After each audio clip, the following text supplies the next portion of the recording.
Okay, make a move for black, so we'll see if you can do it. All right. Wait, I thought you were Italian. What? E6. No. E6. Shouldn't we have done this? What's happening? Okay. Also, I don't play the French, but Okay, just to make a move. Yeah. Okay, Yeah, so yeah. let me if you guys can hear him well, I assume. First of all, this is a Ukraine charity stream like all of my streams are. And we're at 15,000, so we have 10,000 to go, and it ends on Tuesday. Click !! Ukraine to donate. Now, the reason I'm giving a lesson to Marriott today is we're like that, son. No, the reason is he and Kangaroo were in a bidding war, and the bidding war was won by Kangaroo at the last minute. He tricked him. Because, Germans tricking Italians, that goes back hundreds of years. So he still wanted a lesson, so he donated to the charity, which you can see. Right before the stream started, not only did he donated a really good amount. $299.99. Okay, that's the good news. The bad news is it was lira, so that's unfortunate. Man, too bad it wasn't U.S. dollars. Okay, no, it was dollars. And so I'm going to give Kangaroo a lesson because he won the auction on the Chess Dojo stream. However, Kangaroo doesn't want the lesson on stream, right? Because Germans, they sort of like don't want you to see what they're doing. They got to keep a low profile. Yeah, So yeah, we're going to do that another time. We haven't done it yet. And he still wanted a lesson. So I was like, all right, the more you give to the Ukraine, the more I give you a lesson. And Pietro, who's Marriott today on his handle, he was interested when I asked him what he wanted the lesson on me telling him stuff he didn't know. And so we decided to make the lesson 7 million hours long. Yeah, that way I could tell him all the stuff he doesn't know. Terrible. Okay, so we're going to concentrate on two things this lesson because those are the things that lower rated players mess up a lot. Okay, lower rated players get very excited, sort of like what Andrea is 24/7, always excited. Okay, higher rated players are bored. And if you're bored, then you're playing good chess. And I think from a personal perspective, you're more of the boring type. So that's good, right? yeah, Yeah, there you go. I agree. Yeah. Okay. So what you want to do in chess, which nobody ever teaches you, is you want your position to be better every move. So you look at a position, you're like, okay. Then you go back a move and go, no, that's not as good. I like the one later. And every move you want to say that. And it doesn't matter how much better it is, as long as it's better. So when you make moves in chess, you're trying to make your position better. Occasionally, when I say occasionally, I mean 5 times a game, your opponent will make a very bad move and you can punish them. What lower rated players do incorrectly is they try to punish their opponent every move when there's no punishment available. They're not thinking about getting a better position. They're thinking about winning immediately every single move. They're like, I can sack my queen, and I can do this, and I can do that, and you can't do any of that. What you can do is take your terrible bishop and make it better. What you can do is take your undeveloped knight and develop it. What you can do is take your unsafe king and make it safe. That's what you can do. And an example of that is like every game played by a strong grandmaster who's considered a positional player, like Sarawan, Karpov, Leko. By analyzing their games, you see a slow build-up, and you might say, I don't understand. What's Karpov doing? Why did he get a better position? So that's the first thing. The second thing, which is more important, which no low-rated player ever does, is see your opponent's plan and thwart it. Your opponent has ideas just like you have ideas. It's possible that your opponent doesn't know they have ideas. It's possible they do, but that doesn't matter. What matters is that you know. So your opponent makes a move. Every move they make, you should say, why did they do that? What are they threatening? What are they trying to do? Why am I in trouble? And that's why games between grandmasters normally in slow chess take several hours. And games between small children, even if it's a slow time control, take several minutes because they never think of that. They're just like, how do I do scholar's mate? How do I queen my pawn? How do I take their queen? They're not thinking about what their opponent's doing. And if you never think about what your opponent's doing, you're going to get to a ceiling and you can't get better because you're missing everything. And here's the biggest mistake lower-rated players make is they have a winning tactic and they see it. And they're really proud of themselves. And their opponent has the same winning tactic and they don't see it, which doesn't make sense to me. If you can see it, if you're good enough to see it, you're also good enough to see it for your opponent. But somehow, my students were good at solving mates and winning pieces, but they weren't good at stopping it. And one of the reasons I became a grandmaster isn't because I play better than other people. It's because I think about the right things. I think about what is my opponent going to do and how do I stop them. So your goal is improve your position. And if you have a winning tactic because your opponent blundered, then you have to notice it. And the other thing you have to do is always notice what your opponent's doing. Okay, so I'll give you like a few examples. And then you'll answer the questions and everybody's going to clap. Right? And you're going to do so well that Kangaroo's going to beg me to have the lesson online because he'll enjoy it so much. Right, Kangaroo? All right. Okay. So we're going to look at this opening. It's called the Baltic defense or the Keres defense or the Estonian defense. It has 3 names. What do they call it here? They call it the Baltic defense on chess.com. Thanks, Goo. Now, nobody's given to Ukraine today except Pietro, so I'm mad at all of you. You can see the position good? Everything's good? Yes. Okay, now, in this position, grandmasters usually have white, because this isn't a popular opening, although I've played it many times with both colors. And white has several moves that grandmasters play. Knight c3, knight f3, take on d5, and queen b3. Those are the most common moves. Now, Pietro, have you ever had white or black in this position?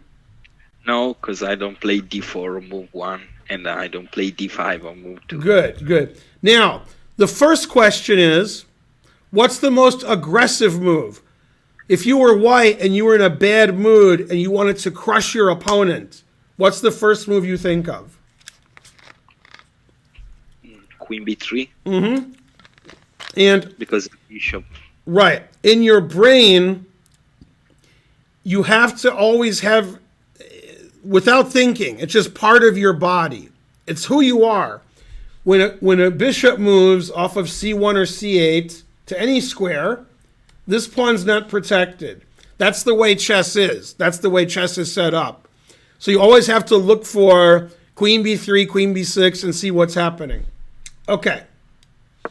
Now, if you don't know this position, you're going to be totally shocked. You're going to be so shocked, your whole understanding of chess is going to change right now. Thanks, Ivan Karamazov L. Okay. There's only one move here that good players play with black, and it's not a move you would think of. Thanks for the $20. Hooray. What's that? Bishop c8, I guess. No. When I show you the move, your whole understanding of chess is different. Okay? It's a move you would never play. If I said name every legal move that you think is reasonable, you still wouldn't play it.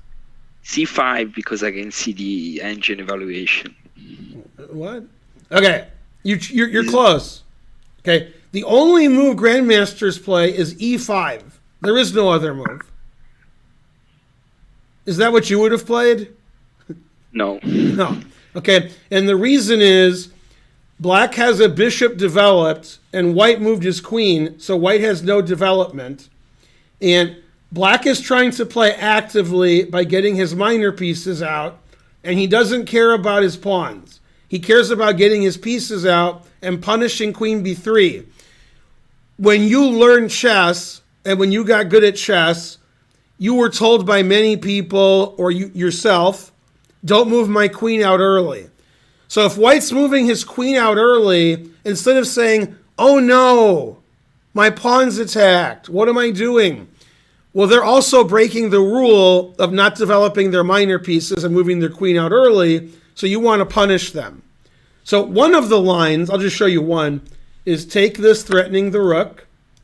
Knight d7, developing a piece, defending the rook. Queen takes d5, for example. Knight f6. And you can see this makes sense for black. Black has 3 minor pieces out, white has 0, and white's making queen moves every single move. So it's not clear who has the advantage here. And one of the things you have to realize, thanks Goodest for subscribing. You're the goodest. One of the things you have to realize, it's very similar to realizing what happens when the bishop moves and the b7 pawn is hanging, is after the move c4 in any kind of queen's gambit, bishop f5, in any position, you have to be careful that bishop takes knight, bishop b4 check doesn't happen. And if it does happen, you're going to start moving your king, and you might say, well, that's okay, I'll move my king. That's okay. But if you're like, oh, I didn't see that. Okay. So I'm looking with an engine. The engine says white has one move that doesn't lose. In this position. It says white has one move, otherwise he's losing. And it's not a move you would think of. Okay. And let me explain why. These positions are dynamic. The rules of chess you were taught are boring. Develop your pieces, castle, play in the center, don't give up material, take your opponent's pieces, and that's the way I want you to play. However, if one guy is making 5 queen moves, you have to punish him. He needs to be punished. This isn't the way white's supposed to play chess. And you're sacrificing 2 pawns to punish him.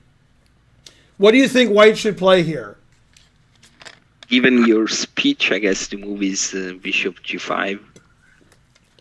Because if you...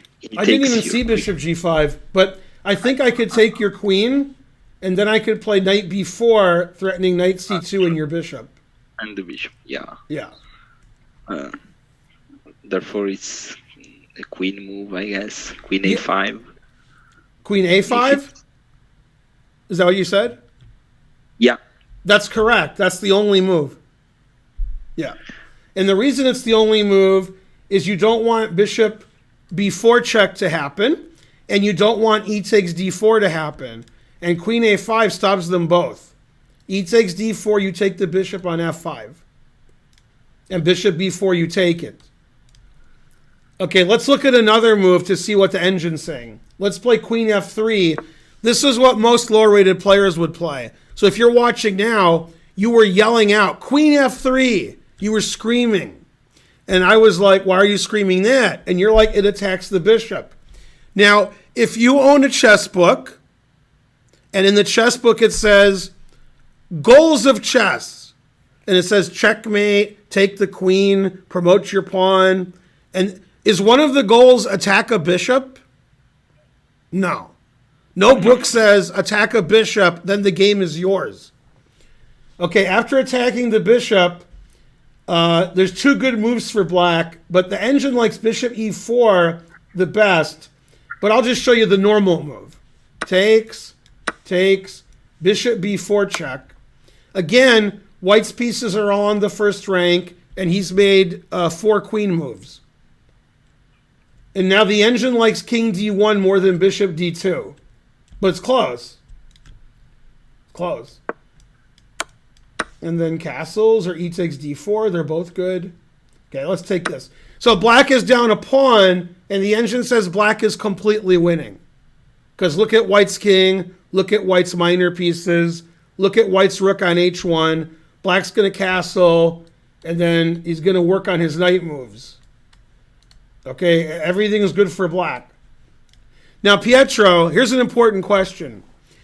When you look at this position and a chess coach says, do you like white or black? Are you thinking, I don't know, white's up a pawn and white has some problems? Or are you thinking, oh my God, the king's on d2, there's no development, this is a dream? Or are you thinking, white's completely winning, black has no attack, and white's up a pawn, and black has an isolated pawn on a7? If I was playing the game, I would think that black is at least better. I wouldn't say it's completely winning, but okay, I would say black is better. Right, and black is more better than what you would think, and probably if I didn't look at the engine, I would say black is either much better or winning, but I don't know which one. But okay, the engine's like 1.7, 1.8, 2.2. That's pretty winning for like two grandmasters. But what's funny is every move that black made was to punish white for moving his queen too early. He's like, oh, take my pawns. I'll develop all of my pieces like I'm supposed to, and you're going to make 4 queen moves and move your king up, which you're not supposed to. And if that costs me a pawn or two, that's how I punish queen b3. If you play a passive, safe, solid move, then you're going to be worse because you can't defend. You can't do anything good against queen b3. So it's funny that e5 is the only move played by grandmasters. And even the engine plays e5. And this was before this position was known.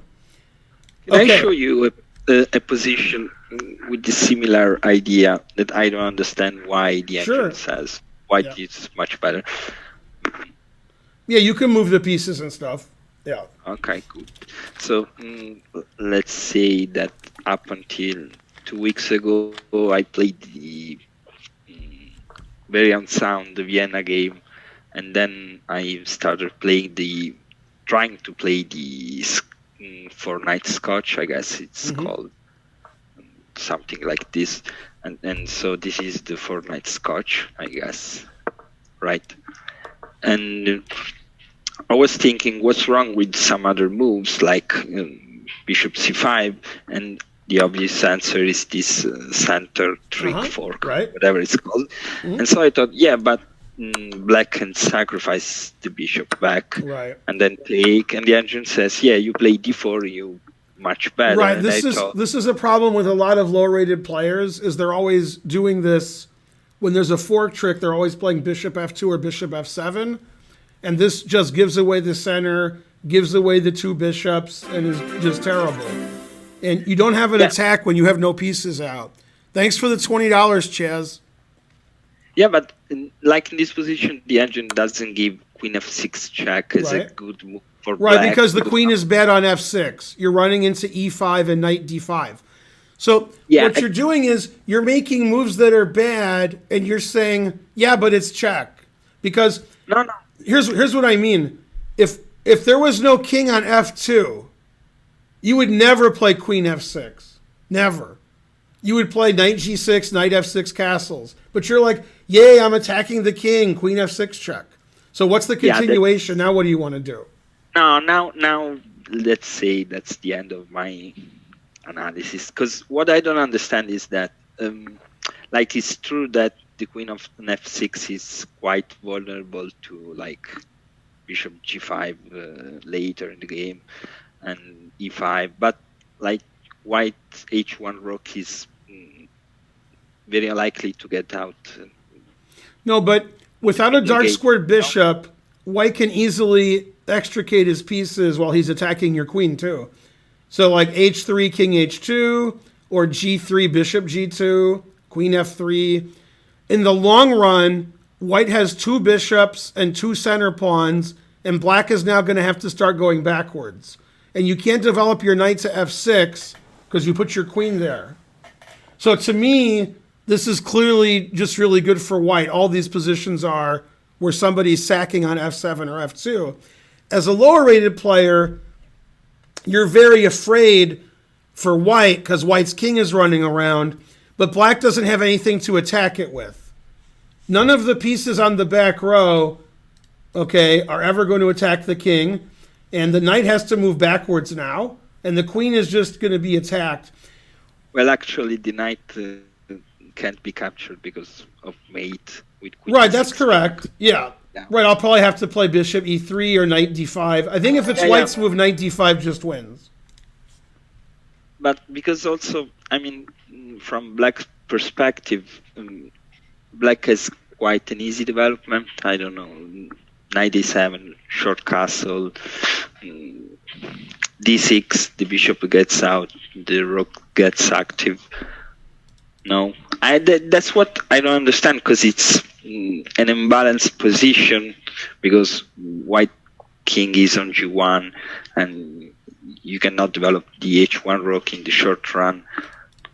That's what I don't understand. This is a hard position to understand, but what you need to understand is if nothing happens, it's just a chess position. If black isn't getting a big attack, and he's not, it's all bad for black. When you say it's a sharp, like double-edged kind of position, it's not. It's white has the center, white has the two bishops, and black's knight and black's queen are misplaced. So the fact that my king is not best and my rook isn't best are temporary things that will be solved in like 4 moves. The other issues, the two bishops, the center, the bad queen, that's going to go on for a long time.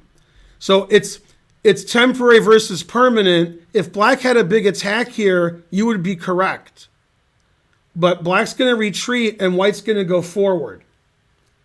And the king normally would be bad on g1, except for one thing. Black doesn't have a dark squared bishop. So white's king is perfectly safe. And as I said, there's more than one way to get the king out. But just developing the bishop to e3, e2, rook, and I have rook f1 with the open f file. In 4 moves, black is just going to be completely lost. But you're underestimating the two bishops in the center. You're just like, 2 bishops in the center. I don't lose games because of that. But that's why grandmasters lose games, because they give these little things away. So what you should do is let's play 5 moves each. And in 5 moves, you'll say, I hate black. Let's go back. Instead of not understanding the position, let's just play. And then you'll be like, man, you were right. I can't do anything. And you're getting your rook out, and this is terrible. But what you're saying is a common problem. It's not your problem. A lot of low-rated players would say black's better here because white's moving his king. I wouldn't say black is better, but I wouldn't say that black is lost, which the engine thinks, because it's +2. Right. No. If any grandmaster was here, they would drool at having white. Thanks for something. Zach Winter subscribed. Yeah, Mariotta Day is Italian. His Italian's better than my English. Yeah, probably. I don't know about that. Do you speak a third language or just Italian and English? Italian and English, that's it. That's it? That's one more than me. Okay, so what do you think black should do here? Suggest a move. I know the move because I analyzed this position earlier, but I guess it's knight e7. Knight e7, right. I agree. Now, if I was white, I would play bishop e3, and I would never consider the engine move, which is h4. So that... I can't explain that. I guess it's to play bishop g5. Yeah. I'll play bishop e3. I'll play like a normal person. Now, for those of you who weren't listening to Pietro, if I take the knight, queen b6 is going to be checkmate. So bishop e3, now you got to save your knight. Yeah, I guess either knight c6 or knight g6. Which do you prefer? Knight g6. Okay. Hold on. $20. Thanks, Notorious Chad, for the Ukraine donation. Okay. Now, to me, not to you, to me, it's really obvious this is crushing for white. This is terrible for black. I hate black's position. I've never been so angry. Because black's queen is misplaced. Black's knights are tripping over each other. White has two bishops, and white has this monster center. So I would be really upset if I had black here. One of the engine lines is funny. It's like knight b6 attacking the c pawn, then c4 to make a bigger center. But I wouldn't do that. Hey, I think Hikaru rated you. Oh. Thanks for the raid, Hikaru. I didn't notice Hikaru rated me. That's usually something I notice. But the thing is, he hasn't rated me before. Yay, thanks for the huge raid. Yeah, I was talking to you. A raid with 4,108. That's a big raid. Thanks, Hikaru, for the raid. Hikaru, about 4 days ago, I can't really count well, he raised money in a 12-hour stream for Ukraine. He raised $131,000 plus tip, plus tax. And I've been streaming for 4 or 5 days, and I got 15,000. Not as good, but pretty good. Just not as good as Hikaru. Thanks for the raid. Me and Hikaru are like that, son. Like, if Hikaru was here, okay, and he saw this position, he would beg me to have white. He'd do anything. He'd have another three-way. He's like, can I have white? Okay, everything about white's position is great. Okay, I'll play a boring engine move, queen d2. Just to make a battery and my rook can get out. It's very hard to play black because the bishop on c8 just never has a good square. Yeah, I resign. No, I mean, if it was white's turn, I could play like bishop d3, rook f1, h4, h5. Man, I really like white. But I understand what you're saying. In all of these openings, for players who are under 2,000, this is very tempting to take on f7 or f2 because the other guy's king starts moving. And I'll show you something else that's similar. When I was a kid, there was a guy in Michigan who was 2,300. He played in the U.S. Championship in 1949. And he was 2,300 his whole life. When he was 20, when he was 70, he was 2,300. And he always played e4 here. And you can play bishop c5 or you can play bishop b4. And 30 years ago, 40 years ago, 50 years ago, every GM played bishop b4, and lower rated players always played the same way. So he won a lot of games against players under 2,000. They played bishop c5. He would take on e5.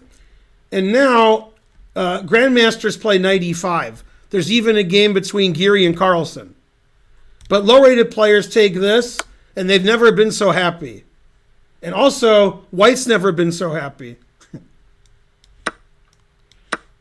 And again, looking at the engine, black is just lost here.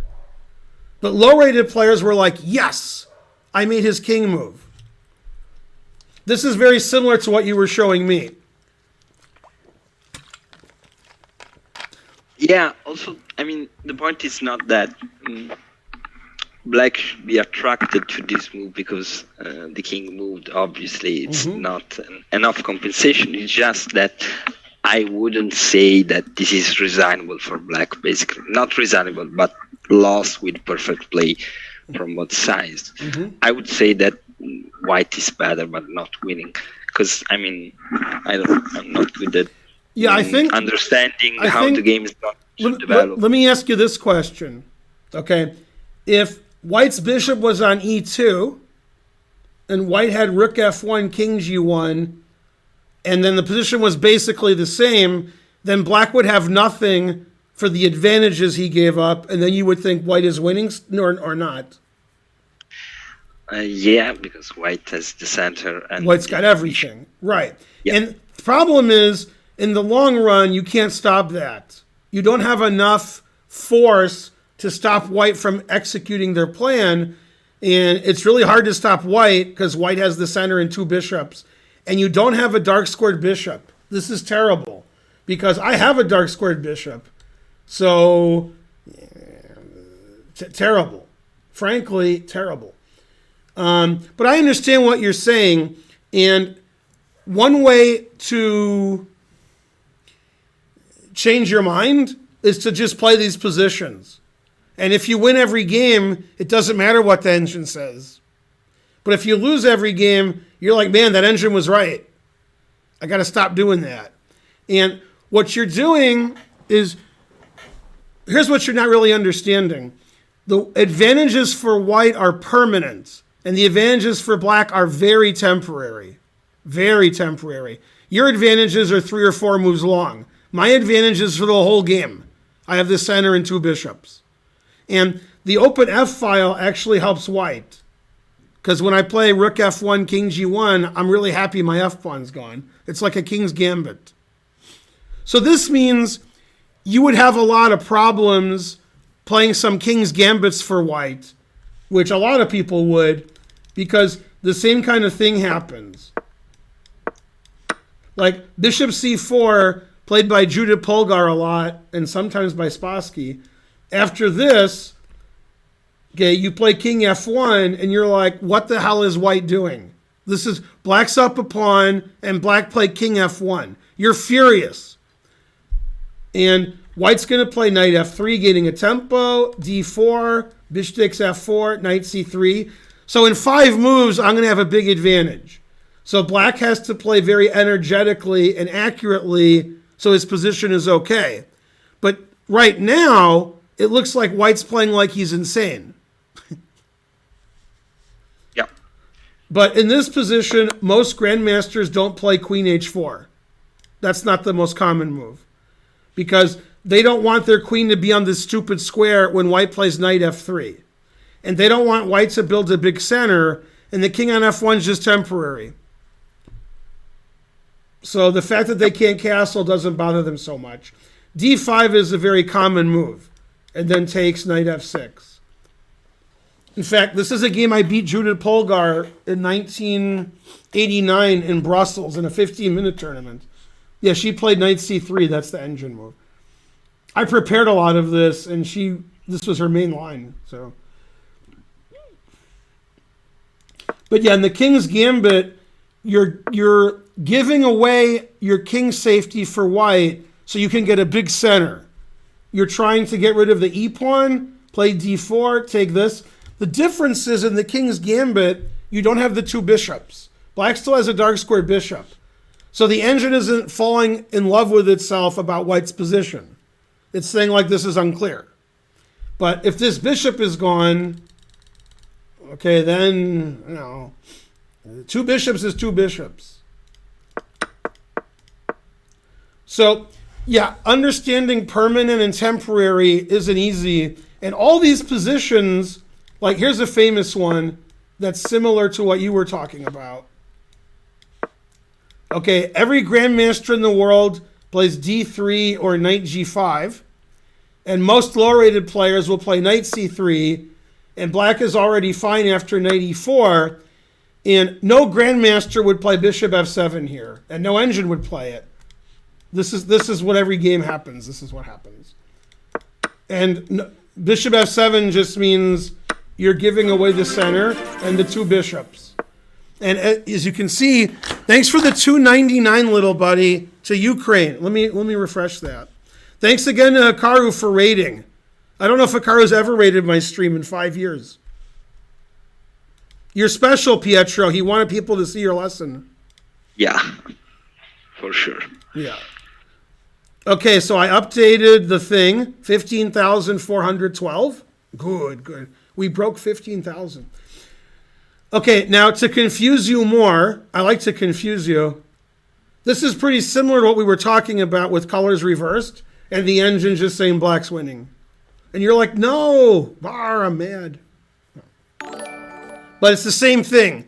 2 bishops, big center, and the king position is temporary. Here's something else that's funny. If you were a big attacking player and you were like Rawr and Donkey Kong, you might play this, and that's the worst move of all the knight moves. That's funny. The engine says knight c3 and knight g3 are better. Because you have to look at the long run. In the long run, is black going to get mated? If the players are grandmasters, no. And so, are these knights well placed? No. Yep. I mean, e4 is coming. No, help. h6 is coming. Bishop c5, bishop. This is just this, and then terrible knights that are hanging. Yeah. But I understand what you're saying. What you're saying is common. A lot of people think the way you do. And one of the problems with chess is when you're a beginner and you learned the game a long time ago, when you learn how the pieces move, especially kids, sometimes they go insane and they just do anything to make the king move. A lot of kids in the U.S. do this, beginner kids. They're like, yay, he has to move his king, he can't castle. Most things are overrated unless they're taking material. If I told you, now you have double pawns, you can't castle. You have an isolated pawn. Your bishop isn't so good. But if I said you're down a queen, now that's serious. So being up material is a very serious thing. And if you're going to make your opponent not be able to castle, but you're giving a lot of things away, these are all intangible things, although two bishops in the center is tangible. The king being upset, that's temporary. The king will be fine in 5 moves. But you're still going to have two bishops in the center. But the best way to understand it is to just play both sides of those positions. And if you're winning with the side the engine hates, then it doesn't matter. Just play the side that's bad and win. Well, that's good. I was analyzing the position from the white side because I was thinking, what do I do if my opponent plays and I move that nobody played, which is what happens like 90% that's of the right. time. Yeah. Then, because it's useless for me to study tons of theory. Exactly. You have to study what your opponents are playing against you, right? Yeah. And so, like now I know what to do against bishop c5 and why that's bad, which is, sort of useful. Right. Yeah, useful. And you still might have bad results, but you just analyze the games and see what you did wrong. But you don't want to be afraid of that move. You don't want to be afraid of bad moves because it's against your style. Like, oh, I'm scared. The engine says it's terrible, but I'm afraid of it. I mean, don't be afraid of anything. You should be afraid when you're down a queen. Although, when I'm down a queen, I'm not afraid at all. As you could see with my game with Botez, the one where I gave my queen away immediately, and then I kept sacrificing. I didn't stop. I was like, here's more stuff. I don't care. Yeah. Because I had other advantages that are important in 3-minute chess. Maybe not in slow chess. But, I have a million pawns. I have a safer king. I have 2 bishops. I have a lot of things. So a queen is just one thing. Now, I'm not recommending it, but I'm never scared of stuff because I see both sides. This is what we were talking about before. You have to see what's good for you and good for your opponent. And you can't always worry something is good for your opponent because you might have some things in compensation. Now, I had a student 20 years ago, and he was 1700, and he had a big problem which was unsolvable. If he had to sacrifice a pawn and the engine said he's winning, he says, no, I'm not sacrificing a pawn. I'm never giving a pawn away. I'm never giving away a knight. No, I don't care what the engine says. So I said, okay. Then he would complain to me. He's like, my opponent's crushing me. What did I do wrong? And I said, well, they sacrificed a pawn and they're crushing you. And he's like, yeah, the engine says I'm crushed. What do I do about that? So he wouldn't take either side of the position. He's like, this is bad, the engine says so, and that's bad for my opponent because he's down a pawn.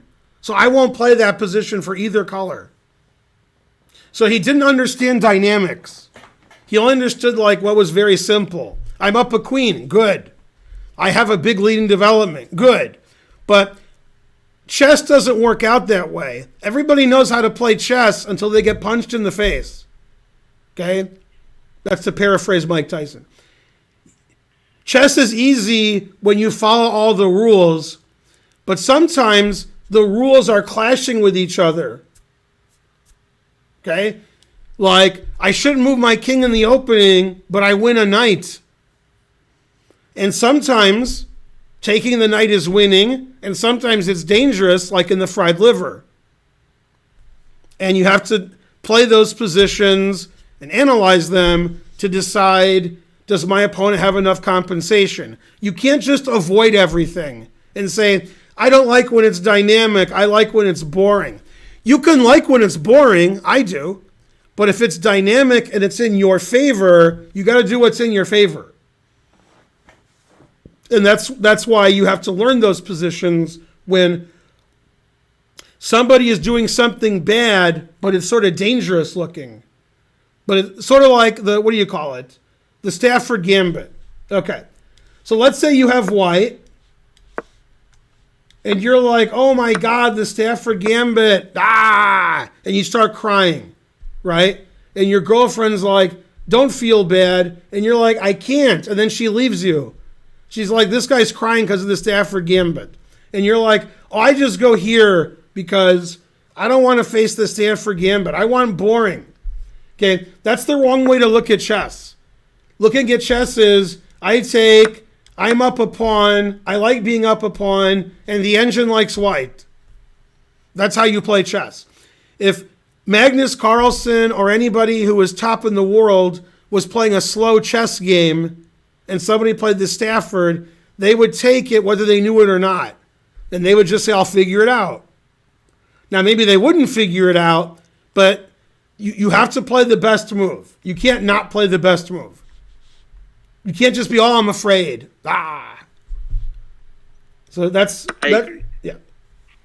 No, I agree. I mean, yeah, I have also some sort of same philosophical approach to chess because, like, when my opponent sacks something, if I don't see if I don't see the follow-up to the sack, I take the piece because good. That doesn't make any sense to not take a piece if I don't see why he's sacking. Because if I think that the sack isn't sound, I shouldn't not take the piece. That's right. You have to analyze and make your own judgment. Yeah. And if I'm wrong, I'm wrong. Exactly. Right. Yeah. Yeah, that's what I do. But yeah, no, I agree with that perfectly. Okay, now here's another example in the opening I was showing you before. Okay. After c takes d5, what move do you think black is going to play here? What's the move every grandmaster plays? Yeah, that's a good question.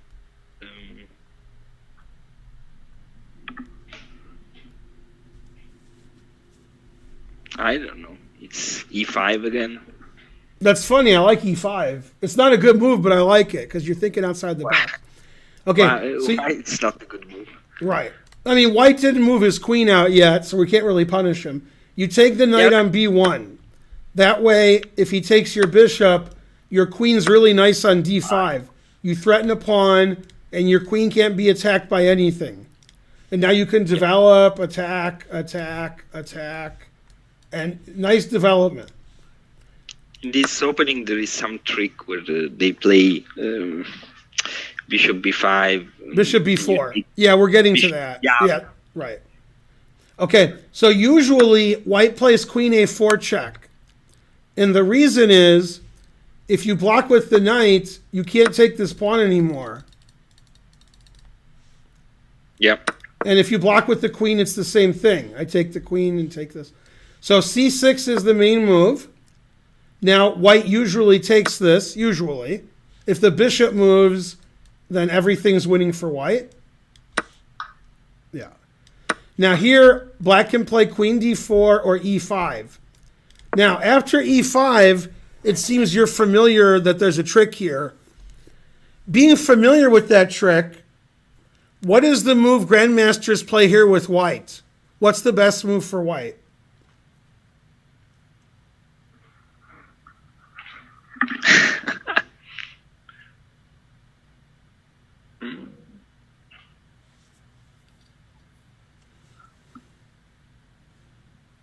I don't know. I don't know is correct. Yeah. I guess it's not d takes c5 because that's the obvious move and it's not the answer. Right, and then bishop b4 check, you resign. Yeah, obviously. Yeah. Okay, so if it's black's move, black wants to play bishop b4. It's very important when your opponent makes a move like e5, you don't stare at e5. Yeah, so it's like a3. A3 is one of the top two moves, yeah. Bishop d2 is what grandmasters play because you want to play rook c1 and you want your bishop to be out. And bishop doesn't really have a good square. This is probably the best square because I want to get rid of this bishop b4 check nonsense. A3 is okay. Yeah. And this idea of moving your e-pawn and threatening check, that's something low-rated players miss a lot because they're staring at the move that was made, not what the move does. What the move does is it unleashes the bishop. Okay, and I have a funny story based on that. Okay, there's a guy in Chicago who teaches chess to thousands of kids. So these kids aren't very good. They're the kind of not very good that's hard for you to understand. Ugh. When I say they're not very good, if you don't know the rules of chess, you're a favorite. Okay. And he says, okay, kids, you go here. Some of your opponents are going to go here. Then you take the knight. And they're like, okay. And he says, if you play here, because you forget, they can go here. And then you're like, oh, I forgot. He says, if they do that, then go here because they don't know that move, which is very funny. He teaches them this line in case they forget. Okay. Now, here's the funniest part of the whole story. I have a much funnier. There are many kids in the United States who aren't very good at chess who play this and they know their knight can be captured. And you're like, why do they do that? Play d4. Because they play d4 and most of their opponents don't see their queens hanging. And the reason is the person who has the black pieces has concluded white is not very good. White's blundering his knight. White's blundering his pawn. They don't think white's playing for a trick. They just think white's the worst player ever. So they take this somehow, and then they lose their queen. Or they play queen g2, and black is plus 1,000. So, okay, that's called playing for tricks. However, this idea of moving your pawn in the center and you're unleashing your bishop is a very common idea. So when somebody does that, you have to be ready for that. You can't just say, okay, the pawn moved in the center and just stare at the pawns in the center because it's always unleashing a bishop, which could be doing big damage. It could be. And so those kinds of things, if you want to be a better player, have to be inside of you without you thinking about it all the time. Let me give you an example of what I mean. On move 1 of chess, do you have an inner conversation with yourself? Should I play e4 or should I play a4? No, you don't have that conversation. You just play e4. You're like, that's the center. The other move's ridiculous. You have to have these things that are inside of you that you already know. Okay, when you're a doctor and you're a surgeon and you open up the patient, you go, what is all of this? What are these organs? What's happening? That would be bad, especially if it's your surgeon. You have to already know what's happening. So these ideas of, I play d4 and my bishop is threatening something, that has to be something that you already know. When the bishop moves, b2 is weak. It doesn't matter if it's good or bad. What matters is you know it. You can't be surprised. Oh my God, he played queen b6 and I didn't see my b pawn was attacked. The first example of a game that you know is this game. When you know what game I'm showing you, then speak up. Say, oh, this is this game. Yeah, it's the opera game. Yeah, exactly. You knew on move 1. Yeah. That's like what Magnus would do. Okay, and what's the winning move in this position? Queen B3. Queen b3, because we're attacking this, but the bishop is not here, so we're always looking at queen b3. Usually it's this way, but okay, it's not. It's this way. We're looking for that.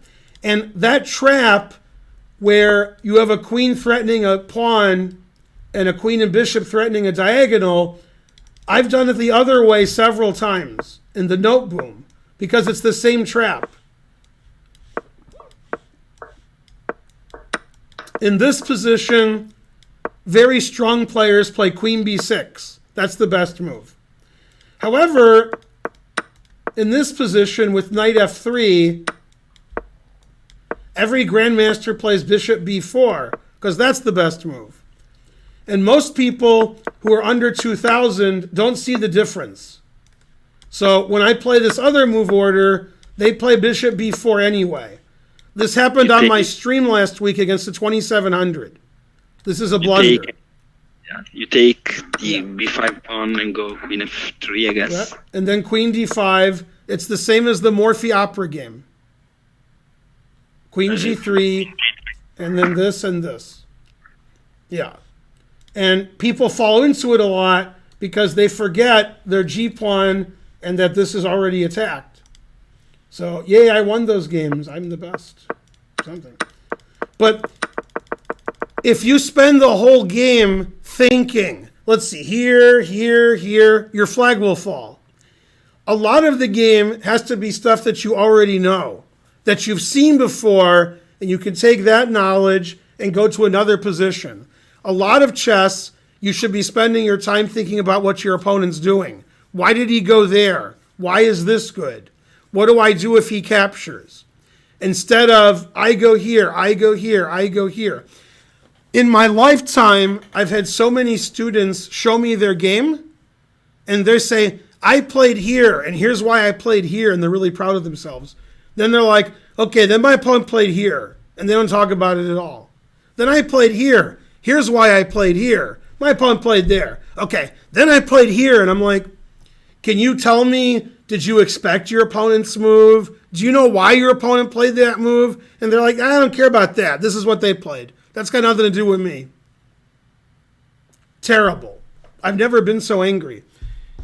Grandmasters spend more time thinking about what their opponent's doing than what they're doing because it's much easier to lose a game with a one-move blunder than win a game with 60 perfect moves.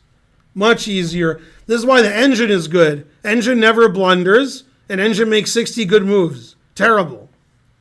The other reason the engine is good is when you blunder, it always sees it. Every single time. When I was playing the Botez sisters yesterday, I missed queen f3 check winning their rook, which is ridiculous. But I didn't see it. Mate in 2, you hung mate in 2. Well, I was mate in 3, but yeah, it was basically 2. Yeah. Yeah, 3. Yeah. 3. Right, but I still won that game because humans don't see blunders sometimes. However, Hikaru always sees blunders, so he's 3,300. That's not fair. Okay, let me show you another one. Since we've almost gone an hour, but not quite. Not quite. What do you think White should do in this position? Are you familiar with this position? No, but okay. So I guess it's knight c3 is not good because you take with the knight and you fork the rook and the king. That's correct. So I guess it's bishop d2. Okay. What else could you play other than bishop d2? That is a reasonable move. Sure. Knight d2. Yeah. Knight d2. Knight d2. Okay. Yeah. Now, the winning move, Black's actually losing here. The winning move wasn't suggested yet. Black is winning here. White is winning. White's winning. White is winning here. Yeah. Some strange reason, like the knight is hanging, so... Right, it's king e2 because these pieces are trapped. Yeah. And if you play bishop d2 or knight d2, we can just trade pieces and save our knight. Now Black loses a piece. This is a move you wouldn't think of, but Black did something wrong. Black's knight was attacked, and he played a Zwischenzug, but now his pieces are trapped. So how do you save your knight? Knight b6 and knight e7. Knight e7 just loses the bishop. It's trapped. Yeah. Knight b6, I attack your knight again, and now your bishop's trapped.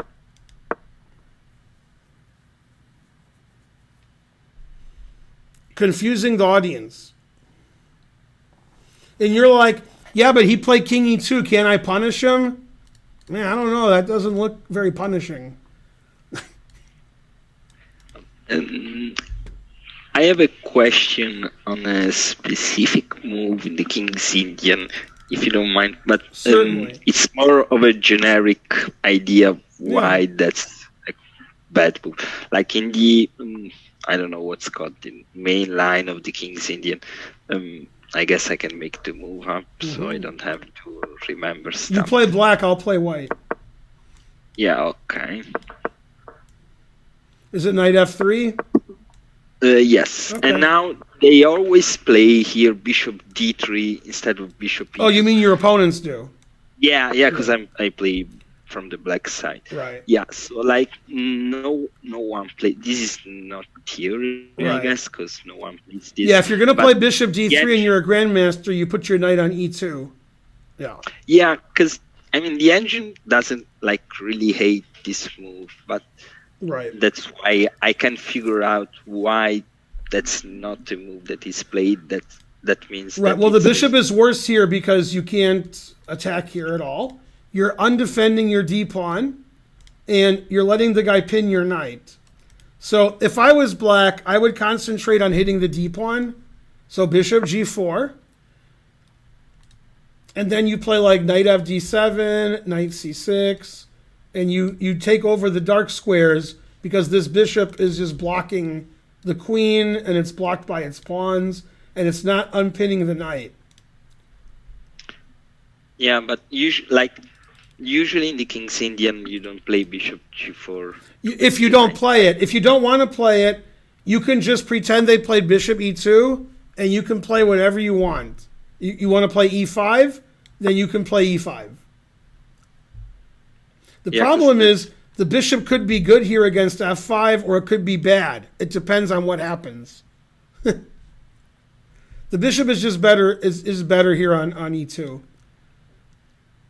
It's not winning for black if they play bishop d3. Bishop d3 is just inaccurate. You could play e5 or bishop g4.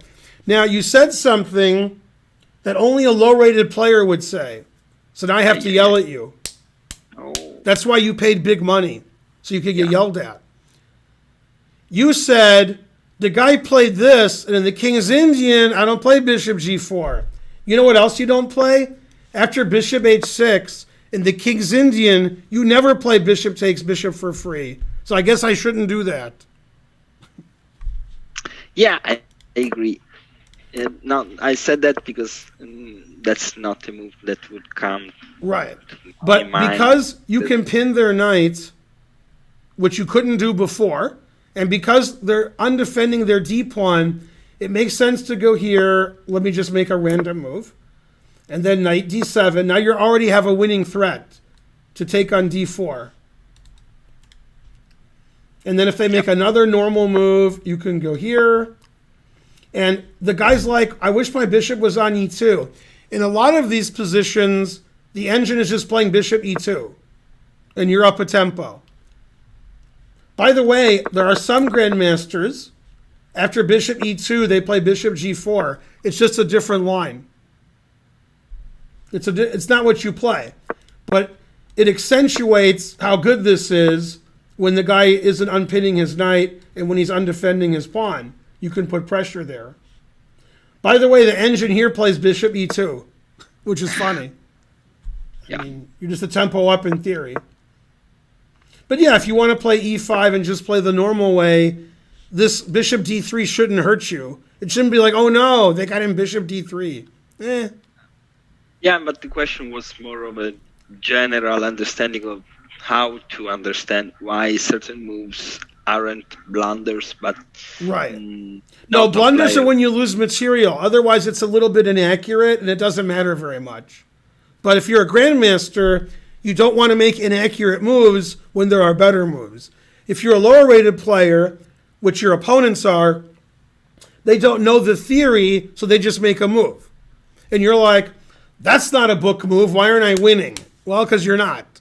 I have the white pieces. I can make any move here and you're not winning. I can play A3 and the engine's going to say white's better or equal. Yeah, because that's the king's Indian. The engine is... Yeah, you can make any move here and the engine's like, that's fine. But the bishop's better on E2 because you defend this pawn better, which is important. And you unpin your knight if the bishop ever goes there. And grandmasters who do want to play bishop D3, they play bishop D3 here, and then they play knight E2. This was played a lot by Yasser Seirawan.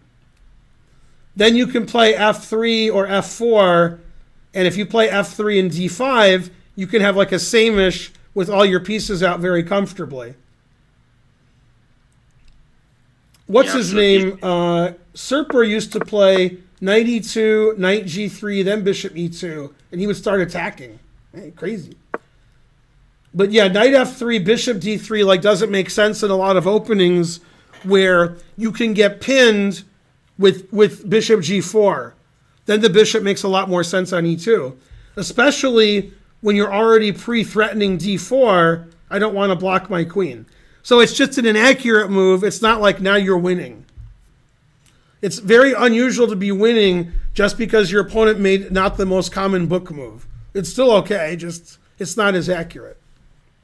Yeah, that's true, but that kind of inaccuracy is the kind of inaccuracy that you would punish if you were black and I was white. Like you would say... Oh yeah, I play bishop G4. I play that way for sure, yeah. Like if we were playing you against me, you would punish some sort of inaccuracies that I would make, and by move 15 you would be completely winning because of... no, that's not true, because by move 15 I would have blundered my queen 3 times. So. Yeah, okay, but my rating is a lot higher than yours, so don't worry about that. That's the reason why, I guess, no? Yeah. Because even those little inaccuracies you are able to punish, quote unquote, and I'm not. Right, if you have the white pieces and you're letting black equalize every game, and I have white, I'm getting an advantage, that's a bad start of the game.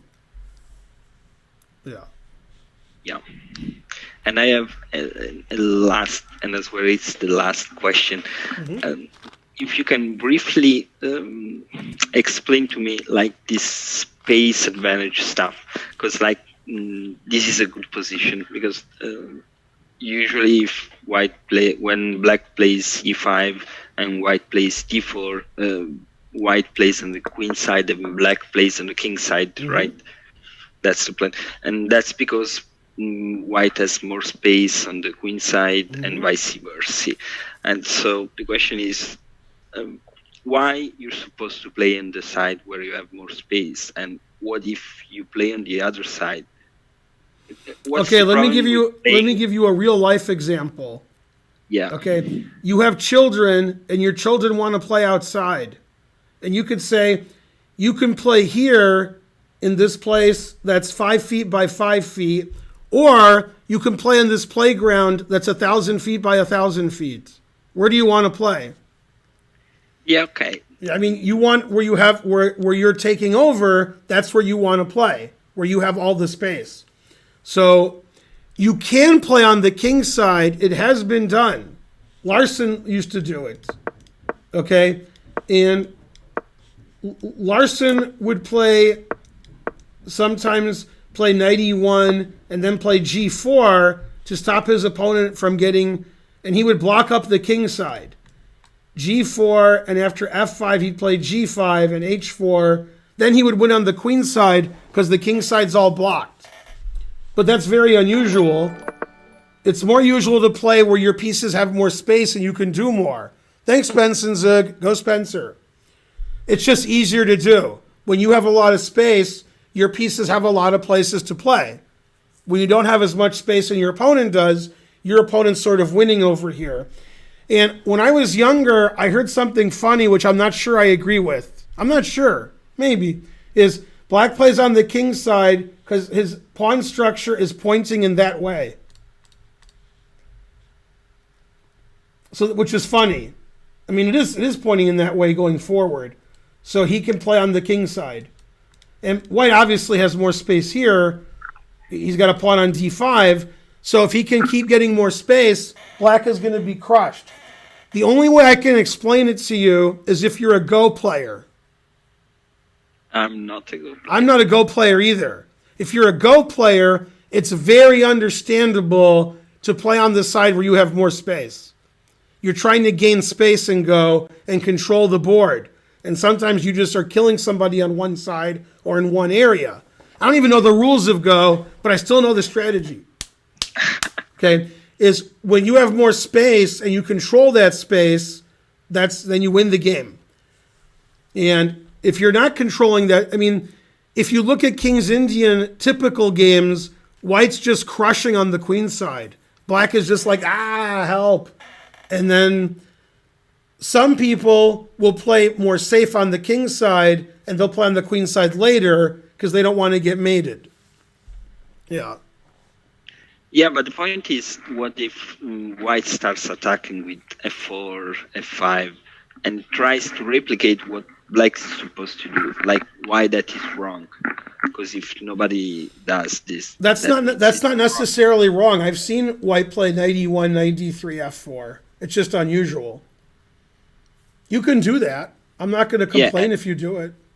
Being unusual means that it's kind of suspicious. Well, that's what you think, but Dubov would disagree. Morozevich would disagree. Shirov would disagree. Cindy Lauper would disagree. Yeah, I got a good joke in. I can get the joke. I'm sorry. The name of her album is She's So Unusual. Okay. Yeah. But yeah, that was before you were born. So, good reason. You know, I think I'm going to take a break before my next stream. I was just going to stream for 4 hours, but I'm too old. So I'm going to come back in 45 minutes and stream again. But do you have any last questions? No, I had other question, but that's no problem. Yeah. No, thanks for the big donation. Thanks to everybody else who donated. Everybody thank Marriott Day. Today was Marriott Day's day. And I'll refresh. There's nothing to refresh. Come on. Put more money in there. Yeah, there we go. All right, over 15,000. That's pretty good. And now Kangaroo will beg to have his lesson on stream, except for one thing. Yeah. I want to say that it has been an honor for me to be here, and it's like being on TV, except for one thing. Exactly. Okay. It was a greater honor for me, Don Francisco. Yeah. Yeah. That's a joke nobody ever gets. So you have to see the movie Love and Death by Woody Allen. Then maybe you can get it. Maybe. All right. Thanks for watching. Thanks for Pietro for the huge donation and for being a good sport. I didn't tease him too much. And so forth. Yeah. And I'll see you guys in 45 minutes. Bye, everyone. Bye. Thanks, Pietro.